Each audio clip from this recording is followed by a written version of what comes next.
অধ্যায় 9 কয়টা এমসিকিউ প্রশ্ন করাবো? শর্ট কোশ্চেন কয়টা করাবো? এসকিউ হচ্ছে 7টা। এই 7টার মধ্যে থেকে মোটামুটি তোমাদের 3টা থাকবে। 3টা সংক্ষিপ্ত প্রশ্ন 3টা থাকবে। কয়টা? 3টা।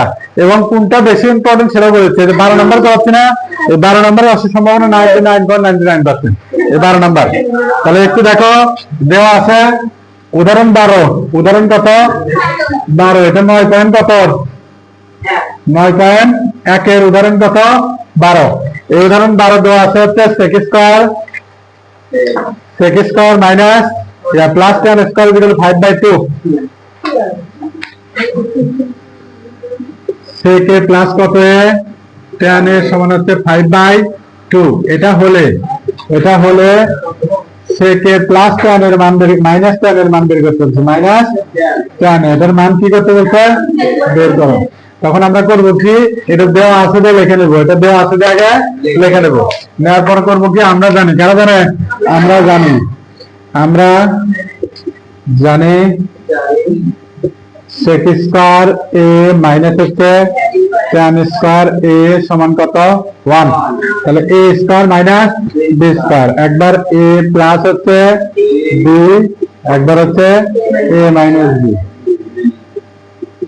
একবার a প্লাস b, একবার a মাইনাস b সমান সমান কত? এই পাশে যা আছে তাই।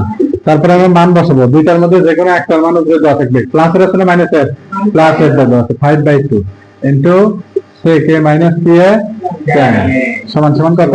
1। এইটা ওই পাশে পার হয়ে গেলে নিচেরটা যাবে উপরে, অর্থাৎ উপরেরটা আসবে নিচে। sec a tan সমান সমান 2 কত? 5।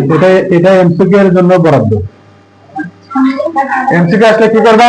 শুধু উল্টা দিবা, উপরেরটা নিচে যাবে, নিচেরটা উপরে। ঘনক দিছিলাম, ঘনক আসছে। তারপরে হচ্ছে তোমার হচ্ছে ওই যে বেলুন দিছিলাম, বেলুন আসছে। রম্বস দিছিলাম, রম্বস আসছে, রম্বস। সমবাহু দিছিলাম, সমবাহু আসছে। বর্গ দিছিলাম, আর সমবাহু দিছিলাম, আর হচ্ছে রম্বস দিছিলাম, আচ্ছা বর্গ আসছে। তোমাদের রম্বসের সম্ভাবনা বেশি। আবার হচ্ছে মানে এগুলো